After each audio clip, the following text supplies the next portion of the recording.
전 세계가 지금 코로나 바이러스로 인해서 굉장히 많은 어려움을 겪고 있어요. 어느 누구도 예의가 아닌데 그럼에도 불구하고 하나님의 사람, 믿음의 사람, 주인이 분명한 사람에게는 모든 일 가운데 하나님이 함께 하시고 또 화가 변하여 선을 이루고 복이 되는 역사가 있게 되는 줄로 믿습니다. 어떻게 선교지에서 섬기고 있는지 우리 잠깐 영상을 통해서 함께 보도록 하겠습니다. 할렐루야. 좋은나무교회 이성현 목사님, 최수경 사모님, 그리고 형제자매 여러분 안녕하십니까? 필리핀에서 사역하고 있는 민경옥 선교사입니다. 만나서 반갑습니다. 메트로 마닐라가 봉쇄된 지도 벌써 한 달이나 되었습니다. 생필품 사러 한 가족에 한 명만 밖으로 나오게 하였고 거리에 나오는 사람들은 체포되었습니다. 마닐라와 일부 지역 폐쇄로 인해서 일용 근로자들이 많은 가난한 사람들은 더욱 힘든 삶을 견뎌야 하는 상황이 되었습니다. 마스크나 위생 물품보다 일용할 양식이 더욱 큰 문제가 되었죠. 갈보리 교회가 성도들을 포함해서 하루 양식이 없고 생명의 위험을 받는 가정에게 3kg의 쌀을 나눠주려고 계획하였을 때 코비드-19으로 인해서 사회, 정치, 경제, 교육, 정서적, 신앙적으로 많은 어려움을 겪고 계심에도 불구하고 여러분이 필리핀 갈보리 교회를 잊지 않고 이렇게 후원해 주셔서 정말 감사를 드립니다.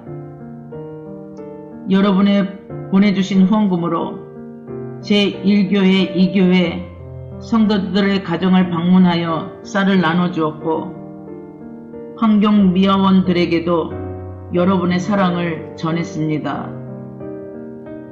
보내주신 마스크와 건빵은 화물이 도착하는 대로 나눔의 시간을 가지려고 합니다. 3kg의 쌀은 가족 구성원에 따라 1일 혹은 2일 정도의 양식밖에 되지 않으나 도움의 손길이 이어지면 그 하루 이틀이 연장이 되어 이 상황이 종료될 때까지 큰 도움이 되리라 생각합니다.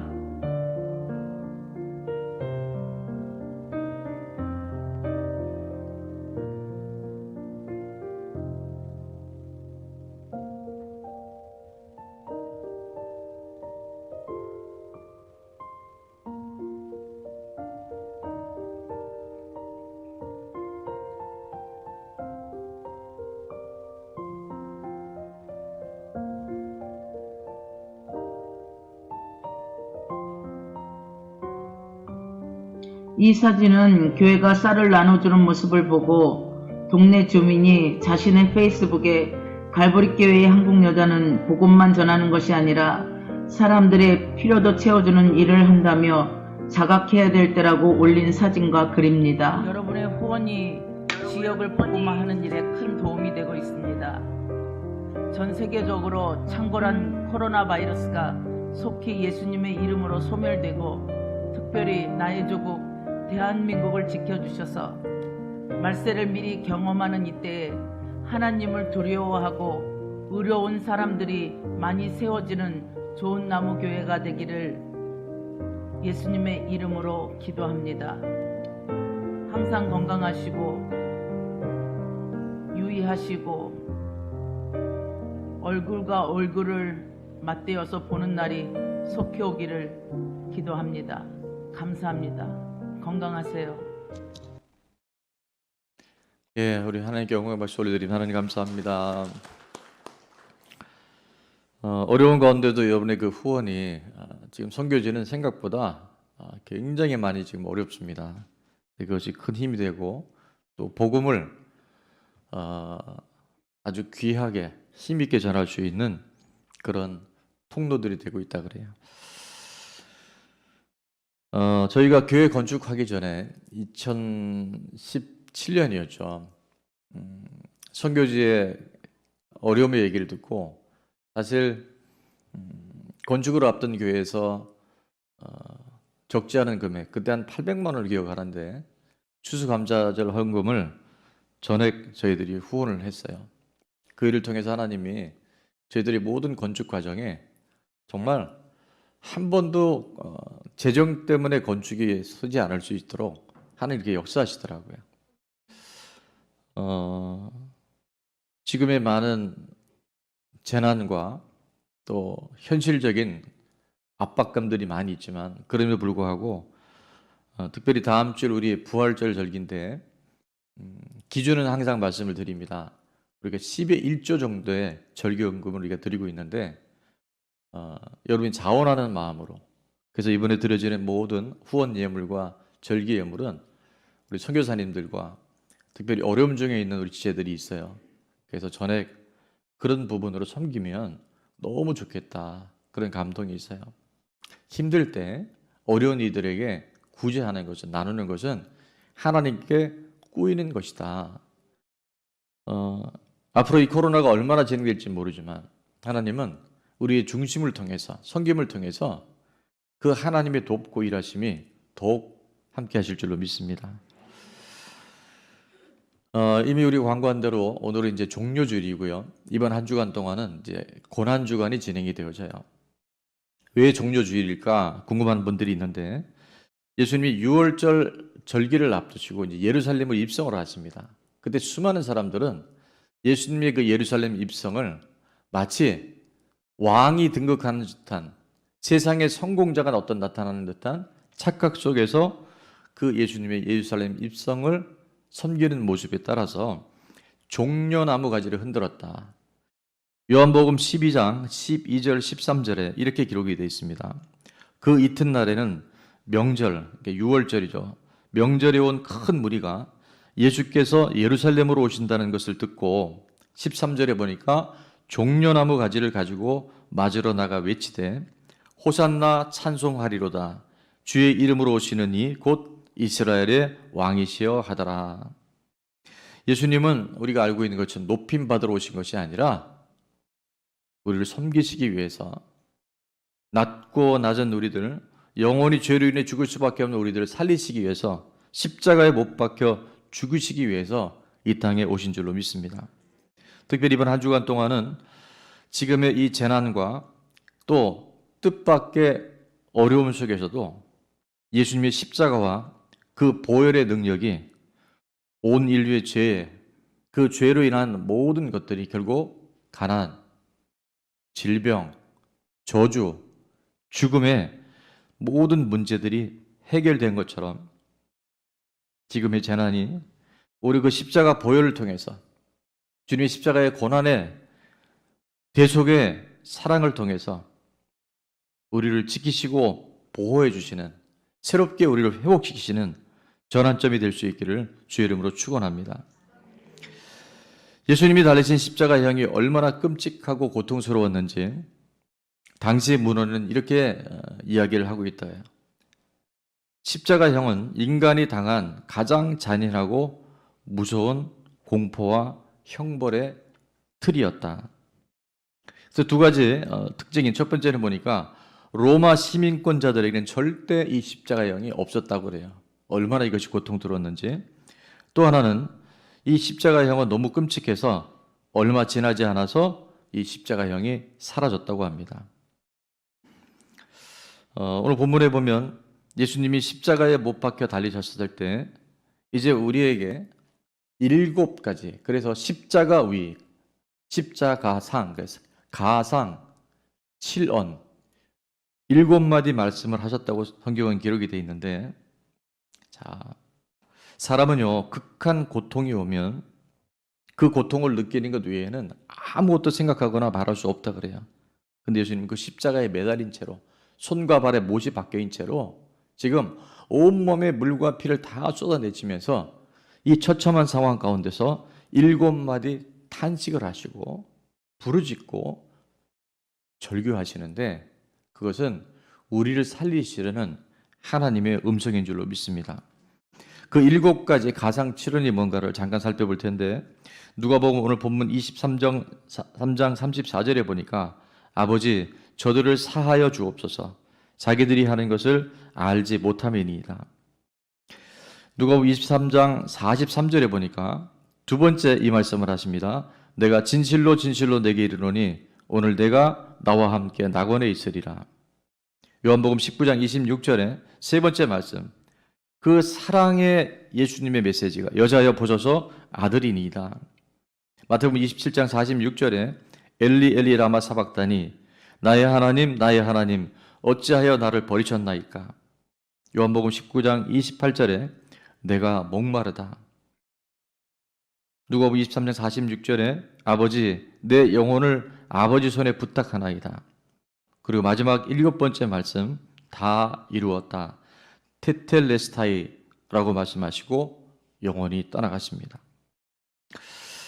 자, 그 첫 번째 말씀이 오늘 본문에 아버지 저들을 사하여 주옵소서 자기들이 하는 것을 알지 못함이니이다 고백해요.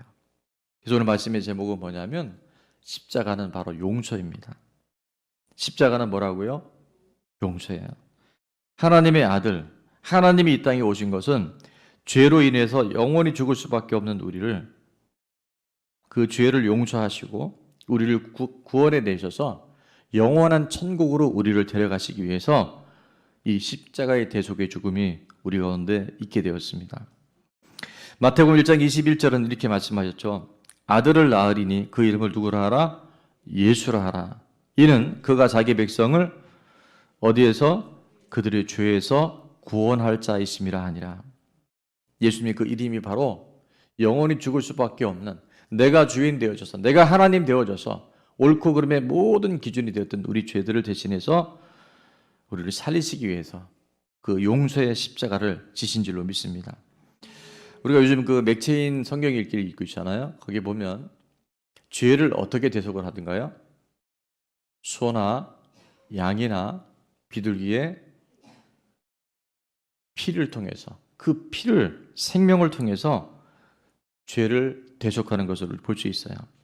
예수님의 이 십자가와 예수님의 이 피는 온 인류의 죄를 대신해서 하나님의 아들, 하나님의 피가 우리를 구원하신 줄로 믿습니다.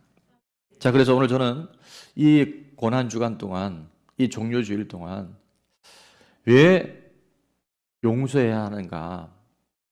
예수님은 우리 죄를 위해서 대속의 십자가를 지시고 우리 살려주셨는데, 용서해 주셨는데, 이 땅에 살아가고 있는 우리들이 이 용서가 왜 중요한지, 왜 용서해야 되는지 세 가지를 한번 살펴보기를 원합니다. 첫 번째, 용서해야 하는 이유가 있어요. 용서해야 하는 이유.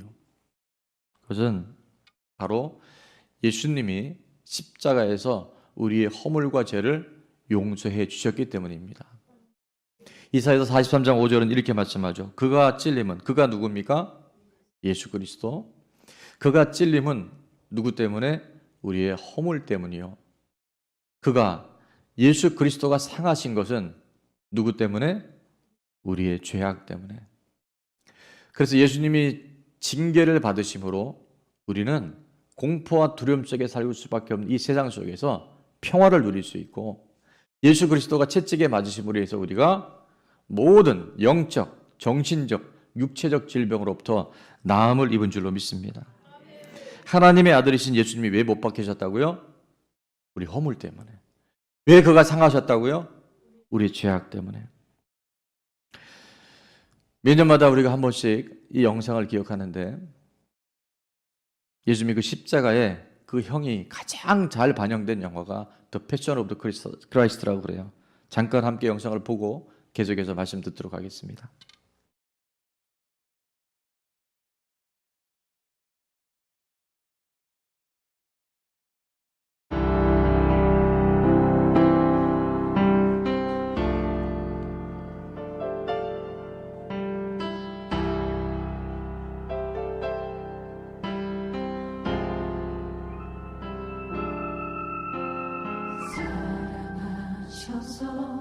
오시었네 말씀하신 대로 본이 되신 예수 얼마나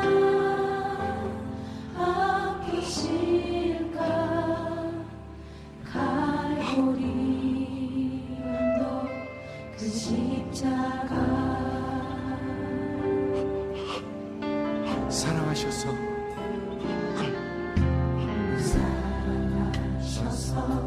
오시었네.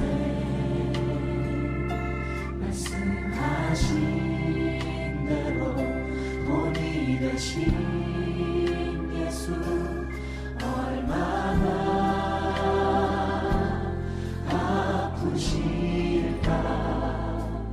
갈보리 언덕 그 십자가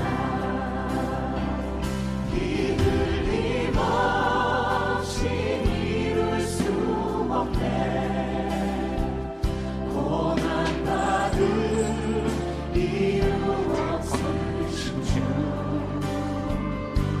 순종하셨네. 그 십자가 지셨네. 우리를 위해 아버지 엎드려 주소서. 이루소서. 정의로운 하나님 모두 거두시리. 얼마나 아프실까. 처절한 고통 그 십자가 이들림 없이 이룰 수 없네. 고난받을 이유 없으신 주 순종하셨네. 순종하셨네. 그 십자가 지셨네. 우리를 위해 이름 없이 이룰 수 없네. 고난받을 이유 없으신 주 순종하셨네. 그 십자가 지셨네. 우리를 없이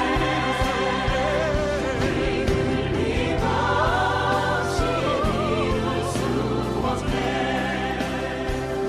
고난받을 이유 없으신 주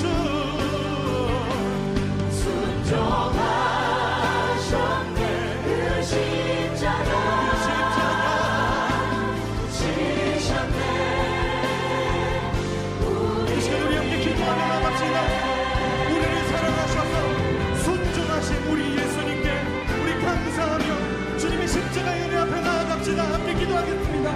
주님, 우리를 위하여 택하신 하나님의 명복 그 십자가 죽기까지 사랑하셔서 이 땅에 주님 우리를 찾아오시고 하나님 말씀을 주시기 위하여 그 길을 걸어가셨던 주님, 하나님 아버지의 사랑, 우리 예수님의 순종하는 사랑을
순종하셨네. 그 십자가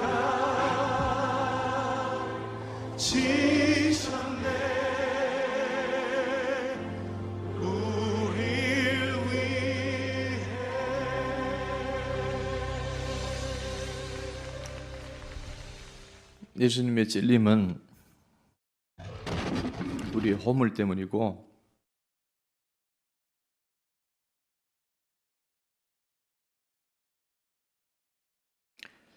예수님의 그 상함은 우리 죄악 때문입니다.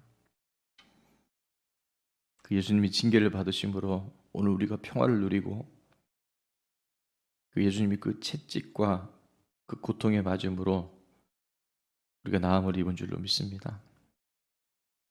우리를 살리시려고 우리 죄를 용서하시기 위해서 한 몸에 다 받아내신 그 예수님의 사랑, 그 하나님의 은혜에 우리가 보답하는 길은요, 그 예수님의 사랑을 받아들이는 거예요. 그 용서를 내 삶에 이제는 수용하는 것이 바로 우리들이 주님의 은혜에 보답하는 길인 줄 믿습니다. 우리가 뭘 잘해서 용서받은 게 아니잖아요. 우리가 똑똑해서, 우리가 무엇이 남보다 나아서가 아니라 용서는 하나님의 일방적인 사랑이었고 하나님의 일방적인 선택이었고 하나님의 일방적인 은혜였는 줄로 믿습니다. 로마서 5장 6절에 보니까 우리가 아직 연약할 때에 그리스도께서 경건하지 않은 자를 위해 죽으셨도다, 그렇게 말씀하고 있어요. 5장 8절에 보니까요, 우리가 죄인 되었을 때에 그리스도께서 우리를 위하여 죽으심으로 하나님께서 우리에게 대한 자기의 사랑을 확증하셨다라고 말씀하고 있어요.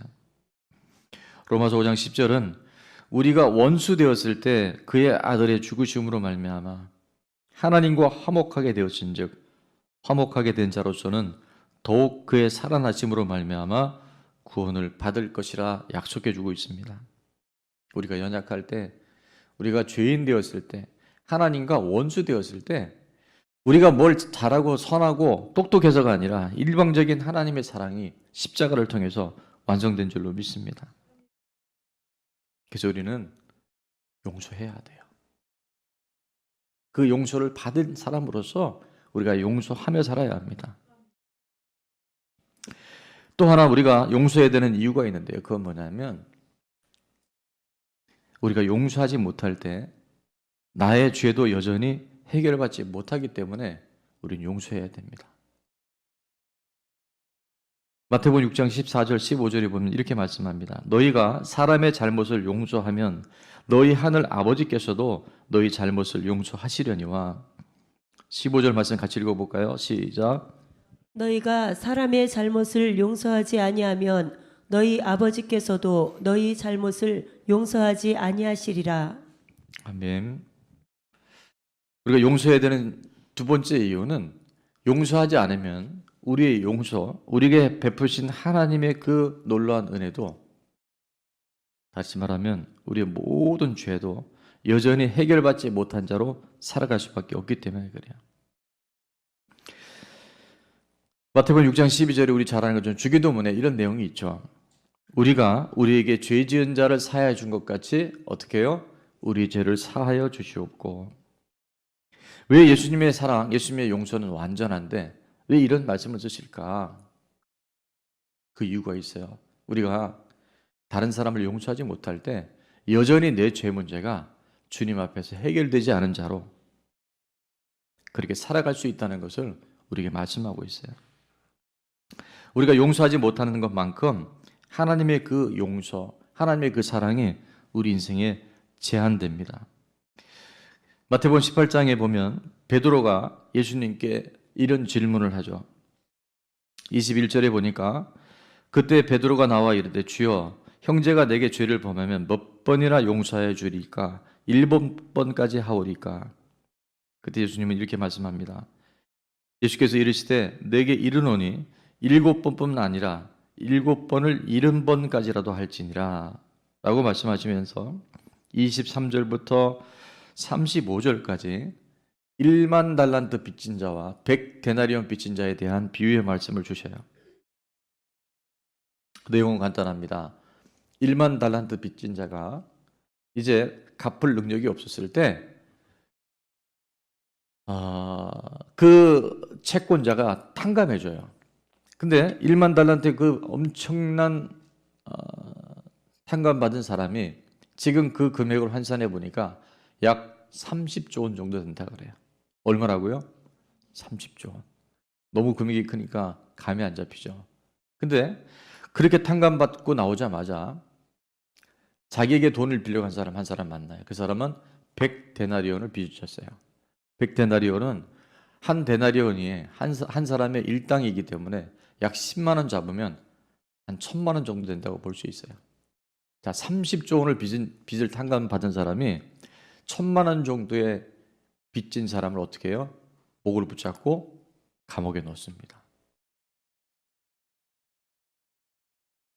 아마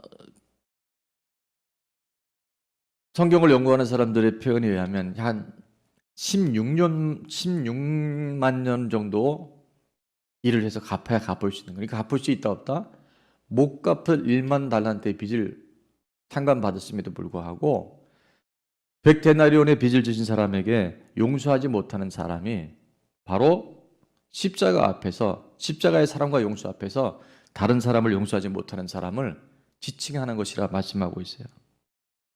그래서 맨 마지막 35절에 이렇게 말씀합니다. 너희가 각각 마음으로부터 형제를 용서하지 아니하면 너희 하늘 아버지께서도 너희에게 이와 같이 하시리라. 하나님의 사랑, 그 십자가의 용서는 우리가 갚을래야 갚을 수 없는, 죽음을 내놓지 않고는 해결할 수 없는 엄청난 하나님의 은혜임에도 불구하고 우리가 아직 다른 사람을 용서하지 못한 영역이 있다고 한다면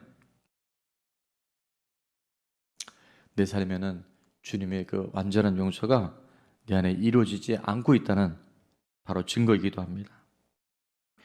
내가 용서할 때 누구를 위한 것이 아니라 내가 자유하고 내가 행복해질 수 있는 줄로 믿습니다. 그리고 나로 인해서 나의 가족과 또 지체들, 이웃들이 그 그리스도의 사랑과 용서 안에 우리가 자유해질 수 있는 줄로 믿습니다. 우리 중 누구도 손바닥으로 해를 가르는 일이 없도록 주님의 그 완전한 사랑과 용서 안에 또 다른 사람들을 용서할 수 있는 은혜가 있기를, 그런 저와 여러분 될 수 있기를 주의 이름으로 다시 한번 축원합니다. 전에 제가 한번 그런 얘기 한 적이 있었죠. 딸기만 보면 화가 나는 아내 이야기. 10년 전에 임신했을 때 겨울이었다 그래요. 갑자기 임신을 했는데 딸기가 그렇게 먹고 싶어서 늦은 밤중에 남편에게 그 딸기를 좀 사달라 그랬는데 이 추운 밤중에 어딜 가냐, 그리고 아마 딸기를 안 사줬던 것 같아요. 근데 10년이 지난 지금도 딸기만 보면 이 아내는 화가 나는 거예요. 그래서 그 이야기를 남편에게 했대요. 사실은 이만저만해서 그때 당신이 내가 그렇게 딸기가 먹고 싶었다고 했을 때 안 사준 것 때문에 지금도 내가 이렇게 딸기가 먹으면 마음 불편하고 화가 난다고. 그때 남편이 하는 얘기가, 얘기를 좀 하지 그랬냐고. 나는 당신이 그렇게까지 딸기 먹고 싶은지 몰랐고 또 10년이 지나도록 아직도 그 마음에 그걸 품고 있는지 나는 정말 몰랐다고. 그러면서 그 남편이 사과를 하더래요. 자기 잘못했다고. 앞으로 딸기 사달라 그러면 잘 사다 주겠다고. 그러고 나서 딸기를 봤는데 이 아내가요, 딸기를 봤는데 화가 안 나더래요. 내가 용서하지 못하고 있잖아요. 그럼 평생 나를 묻고 있습니다. 하나의 작은 예와 같지만 예수님의 완전한 그 십자가의 사랑과 용서를 덧입은 사람들은 이제 그 사랑 안에서 내가 그 상대방이 이해되어져서 용서하는 게 아닙니다. 내가 그 사람이 정말 납득되어져서 용서하는 게 아니라 그분이 우리를 그렇게 용서하셨기 때문에, 내가 연약하고 죄인되고 내가 원수 되었을 때 일방적인 십자가를 통해서 그 처참한 고통과 그 죽음의 버림받음 속에서 우리를 용서하셨기 때문에 우리가 용서하며 살아가는 것, 그것이 바로 나를 위한 거고 그것이 하나님의 사랑, 십자가의 사랑에 보답하는 길인 줄로 믿습니다. 오늘 본문은 예수님이 그 가상 십자가에서 첫 번째 하셨던 말씀이 바로 34절 말씀이었잖아요. 아버지, 저들을 사하여 주옵소서. 자기들이 하는 것을 알지 못함이니이다. 정말 그들이 예수님이 메시아였다는 것을 하나님의 아들이었다, 하나님이었다는 걸 알았다면 못 박았을까요? 안 박았을까요? 절대 못 박죠. 절대 그렇게 못하죠. 모르고 한다 거예요. 우리가 지금 많은 사람들에서 풀지 못하고 용서하지 못하는 그 이유는 뭐냐면 알지 못하고 하는 것이 너무나 많다는 거예요. 조나단 에드워드는 이런 얘기를 했다 그래요. 지금의 이 사람들에게 지옥을 단 1분만이라도 보여준다면 세상에 죄 지을 사람은 단 한 사람도 없을 것이다. 여러분, 죄 때문에 우리가 정말 지옥 갈 수밖에 없고 지옥이 어떤 곳인지를 단 1분만 보여준다면 아무도 죄 지을 사람이 없을 것이다. 그렇게 얘기했다 그래요. 우리가 용서하지 못하는 이유는 용서받지 못했기 때문이에요. 전에도 우리가 한번 그런 설교를 나눈 적이 있죠. 다른 사람의 눈에 티가 보이면 내 눈에 뭐가 있다고요? 들보가 있어요.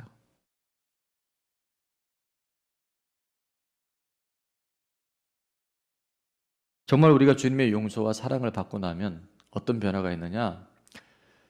내 안에 들보가 빠지고 나면 다른 사람의 눈에 티가 안 보이진 않아요. 보이긴 보입니다. 근데 어떻게 보일까요? 불쌍해 보입니다. 그 사람이 긍휼하게 여겨져요. 그리고 그를 위해서 기도하게 돼요. 알고는 그러지 않았을 텐데 내가 이렇게 고통당하고 우리 가정이 이렇게 힘들어한 줄 알았다면 그렇게 하지 않았을 때라고 하는 내 안에 십자가의 완전한 용서와 사랑이 들어온 사람들은요, 오히려 기도하게 되고 불쌍히 여기는 마음이 우리 가운데 있게 됩니다. 예수님 우리에게 그렇게 말씀하셨어요. 저들의 죄를 용서해 달라고. 사하여 주옵소라는 단어를 헬라에 찾아보니까 아피엠이라는 단어를 쓰는데, 아피엠이 물론 이건 용서하다라는 뜻이 있어요. 근데 또 하나는 내보내다, 석방하다, 떠나보내다. 여러분, 더 이상 내 삶에 누구를 용서하지 못하거나 묻고 있다고 한다면 그것에 내가 지금 아직 자유하지 않은 거예요. 용서라고 하는 것은 이제는 십자가의 그 사랑, 십자가의 그 용서로 떠나보내는 거예요. 오늘 이 시간 이후에 그것이 무엇이든지, 그게 누구든지 그 처참한 하나님이 당하신 그 십자가의 완전한 사랑과 용서를 통해서 떠나보낼 수 있는 저와 여러분 될 수 있기를 주의 이름으로 축원합니다. 내가 완전한 용서를 통해, 나의 완전한 그리스도의 사랑을 통해서 내가 자유하고 내 가족과 우리 공동체가 자유해지는 2020년 이 종료주일 고난주간 될 수 있기를 다시 한번 축원합니다.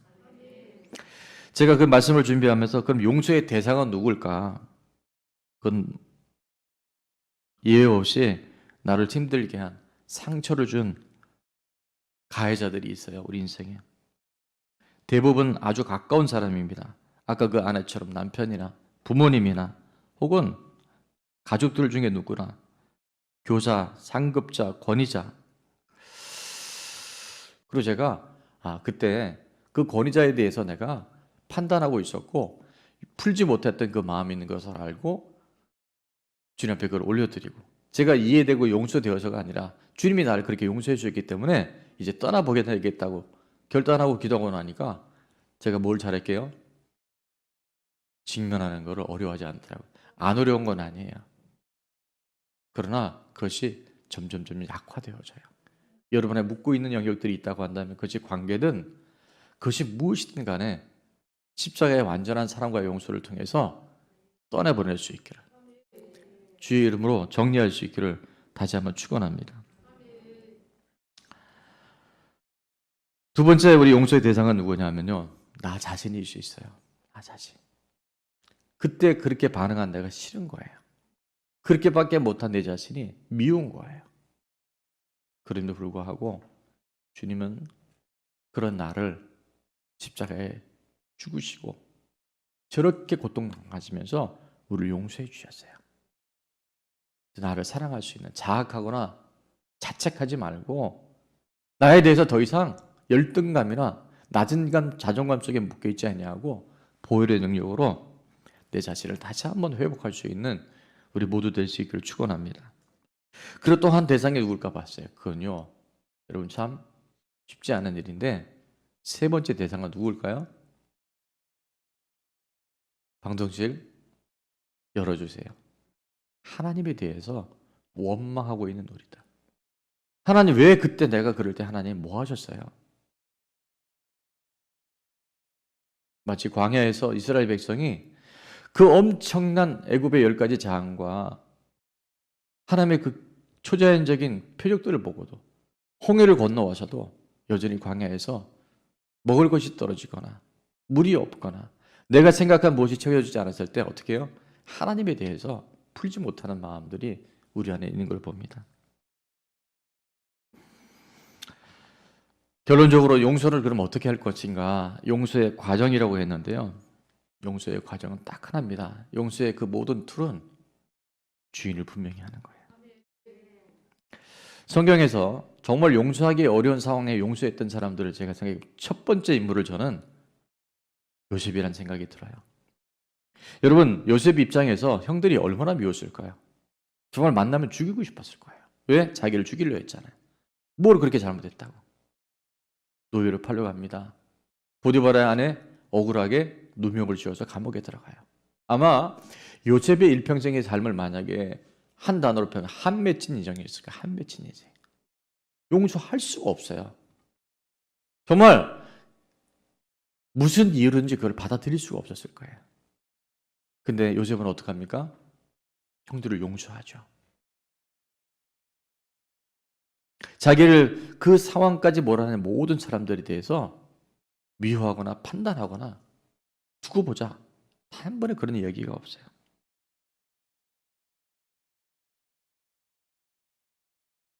요셉은 하나님의 눈에 보이지 않았지만 요셉은 분명한 믿음의 고백이 있습니다. 한번 따라해 볼까요? 하나님은 다 보시고 다 들으시고 다 아십니다. 요셉에겐 그 믿음이 있었어요. 사람은 지금 안 보이지만 하나님은 다 보시고 계시고 다 듣고 계시고 하나님 다 알고 계신다. 그 온전한 믿음, 그 주인이 누군가에 대한 하나님의 존재를 인정하고 나섰을 때 요셉의 일평생의 삶은 한 맺힌 인생이 아니라 최고로 형통한 사람으로 하나님 그의 삶을 반전시키셨죠.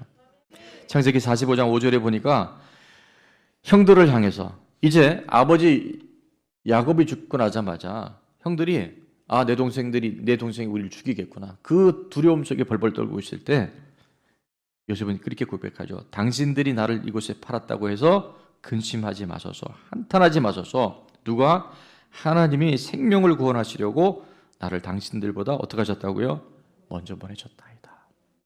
하나님 아시니까, 하나님 보고 계시니까, 하나님 여전히 모든 것 듣고 계시니까 나는 하나님께 모든 것이 달려있다는 것. 내 인생의 주인은 하나님이라는 것을 명백히 했었을 때 하나님 요셉과 함께 하시고 그가 가는 곳마다 형통케 하시고 그가 국무총리가 된 것이 중요한 게 아니라 하나님이 함께 하시는 하나님의 사람, 주인이 분명한 사람이 됐을 때 하마터면 가장 처절하고 불쌍한 인생으로 끝날 수 있던 요셉이 지금도 창세기의 3분의 1을 차지하는 바로 예수 그리스도의 그 예표를 상징하는 위대한 하나님의 사람으로 거듭나게 된 줄로 믿습니다.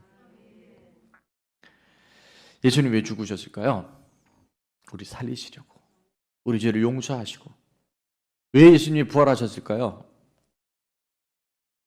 주인이 나인 줄 알고 여전히 사람 미워하고 판단하고 용서하지 못하고 한 맺힌 인생으로 살아가는 우리들을 누가 주인인지를 분명히 가르쳐 주셔서 자유한 사람, 복음 안에서 평안을 누리며 살아갈 수 있는 그런 사람으로 우리를 세우시기 위해서 십자가에 죽으시고 부활하신 줄로 믿습니다. 그래서 로마서 14장 9절은 이렇게 말씀하죠. 이를 위하여 한번 다 같이 큰 소리를 읽겠습니다. 시작. 이를 위하여 그리스도께서 죽었다가 다시 살아나셨으니 곧 죽은 자와 산 자의 주가 되려 하심이라. 아멘. 오히려 요셉의 인생에 형들이 그 사건과 보디발 아내의 그 누명을 통해서 여러분 피해갈 수 없는 다윗의 삶 속에서 사울 왕이 10년 가까이 자기를 죽이려 쫓았다니 하셨어요.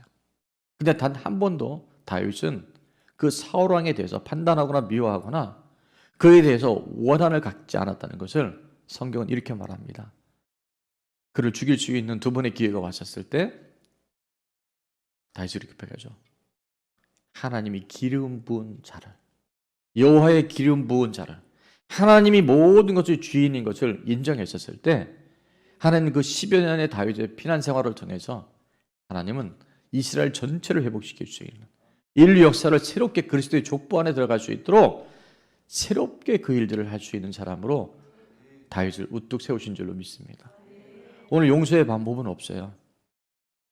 주인이 바뀌지 않으면 이를 위하여 그리스도께서 죽었다가 다시 살아나셨으니 곧 죽은 자와 산 자의 주인이 누구인지를 명확하게 위해서 여러분의 지금도 주인이 분명하면요 하나님 앞에 이 모든 것 십자가의 그 사랑과 용서를 통해서 떠나 보내게 될 줄로 믿습니다.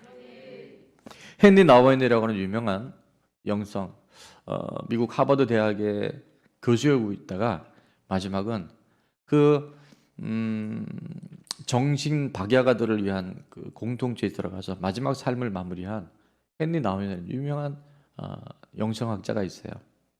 이분이 예수님에 대해서 이렇게 표현한 것 한번 들어보셨죠? 예수님이 어떤 분이셨는가? 상처 입은 치유자다 이런 말을 했어요. wounded healer라는 말을 썼어요. 예수님은 그 많은 상처와 그 많은 고통과 버림받음에 엄청난 쓴뿌리가 있음에도 불구하고 십자가를 통해서 상처 입은 수많은 영혼을 살리는 치유자가 되었다. 근데 저는요 그 말씀을 들으면서 그 얘기를 들으면서 제 안에 여러분이 정말 상처 입은 치유자로서의 삶을 살지 못하면 어떻게 되는지 아십니까? 그 상처는 우리 안에 상처 입은 피해자로 살아요. 무언가 맺혀 있고 막혀 있고 묶여 있는 인생으로 살아갈 수 있어요. 그런데 상처 입은 피해자로만 끝나면 좋은데 아니요. 그 상처 입은 피해자는 멀지 않은 시간에 그 풀지 않은 그 관계와 사건 때문에 어떻게 될까요? 상처 입은 가해자가 됩니다. 여러분이 그 비슷한 자리에 가게 되면요. 내가 절대 그렇게 하지 않는다고 다짐을 했던 그 용서하지 못했던 그 사람의 어떤 영향력이 내 안에 들어와 있어요. 그리고 어떨 때는요. 더 심하게 내가 상처 입은 가해자로 살아갈 수도 있어요. 십자가의 용서를 알고 하나님의 사랑을 알고 나면 이제 더 이상 그렇게 살으라고 해도 살 수가 없어요. 상처 입은 피해자, 상처 입은 가해자의 삶에서 이제 상처 입은 치유자로 살아갈 수 있는 저와 여러분 될 수 있기를 주의 이름으로 축원합니다. 요한복음 8장 32절은 내가 곧 길이요 진리요 생명이라고 말씀하셨던 예수님이 이렇게 말씀하셨죠. 진리를 뭐 할지니 알지니 진리가 너희를 자유롭게 하리라. 여기서 한다는 것은 기노스코라라 했는데 이건 이해하다 알다가 끝나는 것이 아니라 그분을 경험하는 거예요. 그 십자가의 사랑과 용서를 내 안에 깊이 경험하는 거예요. 그래서 그 진리 되신 예수님을 인해서 우리 인생에 막혀 있고 매여 있고 눌려 있고 묶여 있는 모든 영역들이 이제는 자유케 되는 줄로 믿습니다. 우리는 십자가를 보면서 항상 기억할 것이 있어요. 아, 내가 주인 되어서 우리 가정에 이 나라에 온 인류에 내가 주인 되어서 끔찍한 죄가 들어왔구나. 그래서 하나님의 아들 예수님이 십자가에 죽으셨구나. 그리고 그분이 부활하심으로 인해서 이제 이탈되었던 모든 관계들이 하나님 예수 그리스도가 주인 되심으로 회복의 역사가 반드시 일어나겠구나. 믿음으로 선포하고 믿음으로 살아갈 수 있는 우리 공동체 될 수 있기를 축원합니다. 내가 주인 된 자리에서 내려올 때 자유와 평강과 용서가 이루어지는 줄로 믿습니다. 2020년 이 고난주간과 또 다음 부활주를 통해서 저는 십자가의 완전한 용서가 그것이 어떤 나를 힘들게 했던 가해자가 되든 나 자신의 아직도 무언가 놓아주지 못한 영역들이 있든 그것이 환경을 통해서 결국 하나님께로 향한 원망이 있든 이제 십자가 안에서 완전한 자유와 회복과 하나님의 축복의 역사가 임하는 그 놀라운 은혜가 있기를 주의 이름으로 축원합니다. 우리 예전에 많이 불렀던 찬양인데요. 오늘 이 하루도라는 찬양이 있어요. 가사를 잠깐 제가 읽어드립니다. 내게 주어진 하루를 감사합니다. 내게 또 하루를 허락하심을. 우리에게 시간 주신 것은요, 우리에게 복음을 듣고 복음을 전하라고 기회를 준 줄로 믿습니다. 이 하루도 헛되이 보내지 않으며 살기 원합니다. 이런 은총 받을 만한 자격 없지만 주의 인자하심 힘입음으로 이 하루도 내게 주어졌음을 인하여 감사드립니다. 이 하루도 정직하게 하소서, 이 하루도 친절하게 하소서, 내가 만나는 모든 사람들에게 자비를 베풀게 하소서, 이 하루도 온유하게 하소서, 이 하루도 겸손하게 하소서, 나의 걸음을 지치게 만드는 이들에게 용서를 베풀게 하소서. 함께 찬양하고 주님 앞에 기도하겠습니다.